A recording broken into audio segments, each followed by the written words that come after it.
जय श्री गणेश दोस्तों। हमारी आज की कहानी है आलसी बहू। अब शुरू करते हैं कहानी।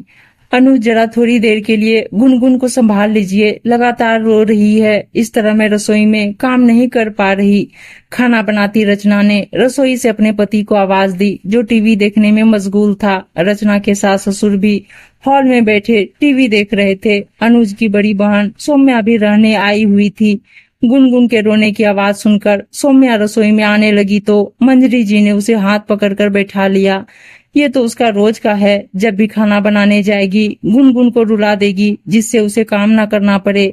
तो क्या हुआ मम्मी, भाभी अकेले काम भी कर रही है और दूध पीती बच्ची को भी संभाले, ये कहाँ तक ठीक है। वो सबको गर्म रोटी लाकर खिला रही है, हम बच्ची को तो संभाल सकते हैं। मैं बाद में भाभी के साथ खा लूंगी, सौम्या ने कहा। अरे तू बैठकर गर्म रोटी खा, ससुराल में तो गर्म रोटी नसीब नहीं होती होंगी, कम से कम यहाँ तो गर्म खाना खा ले, रचना अपने आप संभाल लेगी। मंजरी जी ने सौम्या को रोक लिया। आज गुनगुन भी चुप होने का नाम नहीं ले रही थी, इसलिए रचना को अपने पति से उम्मीद दिखाई दी। लेकिन मंजरी जी ने अनुज को भी घूर कर देखा तो वो भी ज्यादा कुछ ना बोल सका। अनुज ने गुनगुन को उठाया और अपने पास पालना रखकर उसमें लिटा दिया और उसके मुंह में शहद का निप्पल लगा दिया। निप्पल मिलने और पालने में बिस्तर का आराम मिलने से गुनगुन थोड़ी देर में रोते रोते सो गई।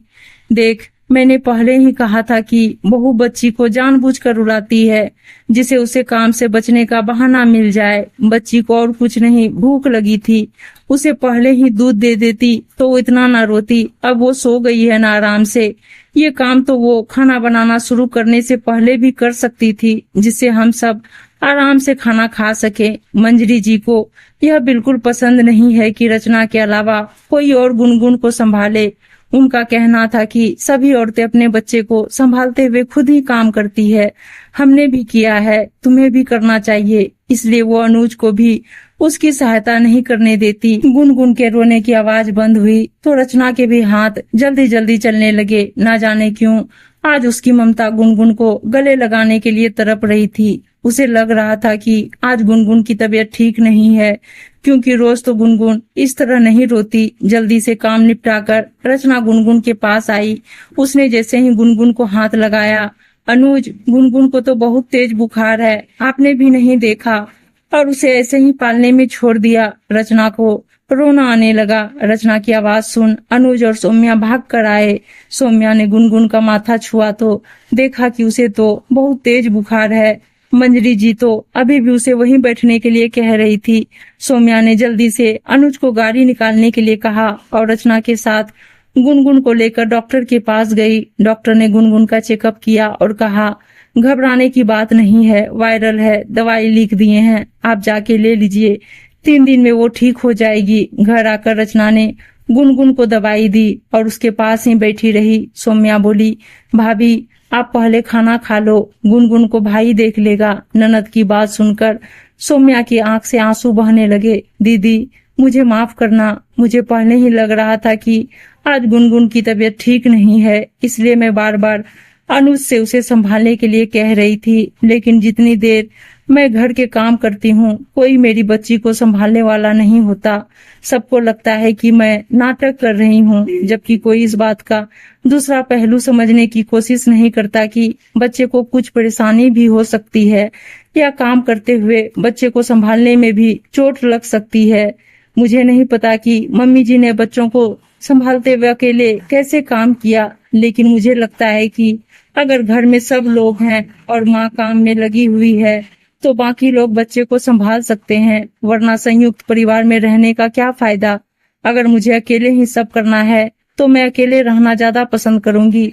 आज रचना के दिल का दर्द छलक उठा था। रचना की बात सुनकर सौम्या बोली, आपने सही कहा भाभी, मेरी सास या तो घर के काम करती है या बच्चों को संभालती है, इसलिए तो मैं भी आराम से काम कर पाती हूँ। मम्मी, आपको भी सोचना चाहिए, हर बात के 2 पहलू होते हैं।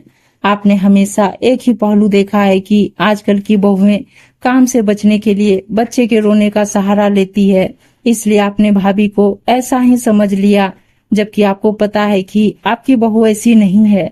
आपने इस बात के दूसरे पहलू को समझने की कोशिश नहीं की।